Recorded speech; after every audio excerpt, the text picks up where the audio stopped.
Hey. Back here. Tuesday evening for about 4 years before we were so rudely interrupted by the epidemic, right, by the pandemic. So it's good to be back here among some of my favorite people. Today we're going to be talking about specific ways of belonging. In the Buddhist Sangha, the monastic community, but it also extends beyond the monastic community to the full assembly of practitioners.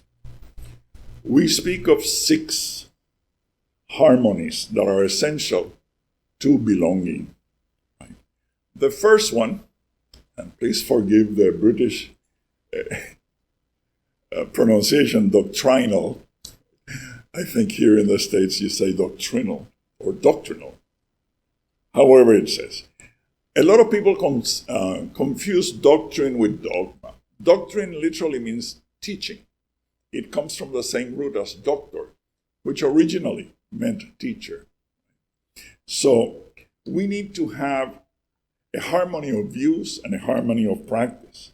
For example, in the Unitarian Universalist tradition, right, you have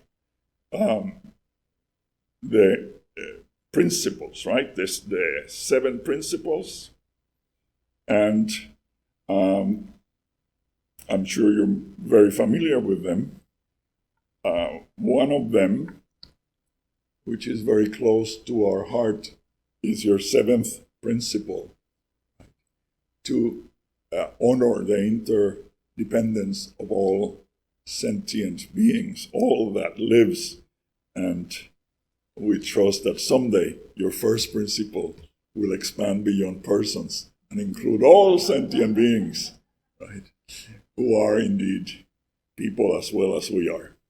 So the first one is a harmony of doctrine, right, which means, right, that we share the same views, the same principles, the same methods of practice. This is the foundation of the harmony of doctrine. It means also that we avoid sectarianism outside and factionalism within. We don't slight other paths and do not give rise to divisions within the community. We respect all practitioners and seekers and support every sibling with all our hearts. The second harmony is ethical harmony. It means unity in respecting the same observances and encouraging each other in practice, abstaining from harmful expressions of supremacy, including speciesism, sexism, heterosexism, ableism, xenophobia, and others, whether they are subtle or overt. In other words, behaving in ways that do not harm others, just as we would not like to be harmed.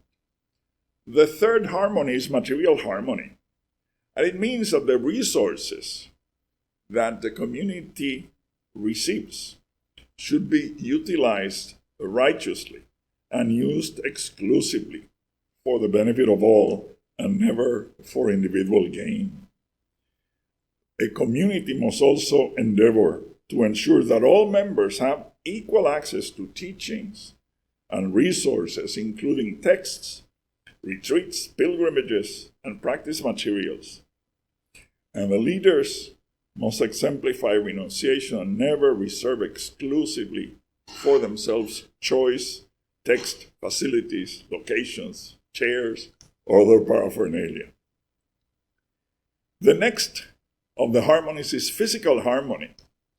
And this implies that members participate regularly in community activities. Of course, we have been impeded by circumstances for some time. But some of us, including this community here, have resorted to other ways of meeting, maybe not physically, but certainly in spirit and in image. So we should participate as much as we possibly can in community activities, including weekly gatherings, teachings, service and outreach activities, retreats, pilgrimages, and scheduled meetings. In all such meetings, whether they are in person or through different media, we must work together in unity, love, and goodwill, valuing the comfort and safety of others above our own. We should also be punctual to demonstrate respect for others.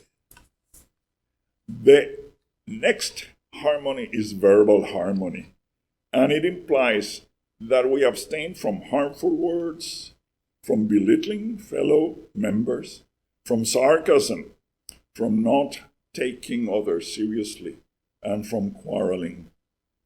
We must make sure that everyone has an opportunity to express her or his views freely, and be careful not to monopolize conversations. If our views are not shared by others, after a reasonable exposition, we must be prudent and desist from arguing.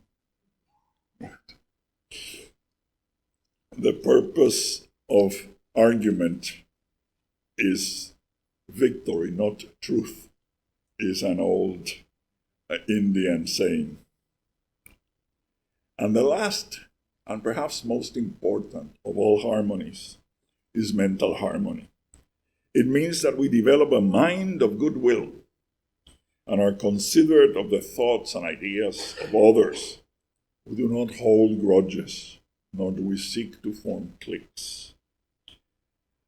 In our tradition, we say that secret teachings are the mark of false doctrine. So we must commit to the open and transparent sharing of wisdom without reserving some hidden truth or technique for a privileged clique or inner circle. One of our great teachers, Dolpopa Sherab Gyaltsen, said that when we take sides, we have decided that upholding a preconceived idea is more important than pursuing truth wherever it may lead us. And therefore we limit and impoverish our capacity to understand reality and make progress along the path, our chosen path. So we must remain open to the views and ideas of others. So if we cultivate these 6 harmonies, then we can truly say, like your child, I belong. Because belonging is not only a feeling, belonging is also a practice.